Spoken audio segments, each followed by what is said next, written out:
Illegal drugs, guns and security remain top priorities for Prime Minister cuba2 as she attends the CELAC summit in Havana, Cuba. Since arriving in Cuba, the Prime Minister began putting her Trinidad and Tobago agenda on the Latin American Caribbean table. Prime Minister cuba2 has met with the United Nations Secretary General Ban Ki-moon and Cuban President Raul Castro. This is day one of the CELAC Summit of Heads of State and Government gets underway in Havana, Cuba.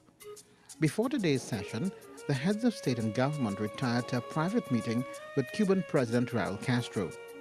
Later, the Prime Minister was among heads of state who received a number of special declarations for consideration, which are of particular interest to Trinidad and Tobago. Those include a draft special declaration on the promotion of equity and empowerment of women in the new post-2015 development agenda.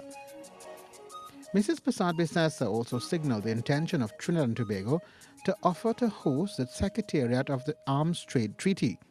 On the issue of drugs, a draft special declaration on the world drug problem was approved, with heads stressing that drug control policies should have a comprehensive and balanced perspective.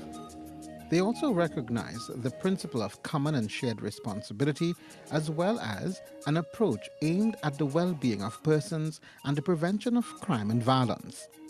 The vulnerability of small island states was also addressed in the draft special declaration on small island developing states, in which heads endorse and recognize that the Third International Conference on SIDS presented a pivotal movement to focus development efforts, facilitate dialogue, build partnerships, and make development strategies more result-oriented. Another area of interest to Trinidad and Tobago was the draft special declaration on the issue of repatriation for slavery and the genocide of native peoples. Larry Lumsden, CNews.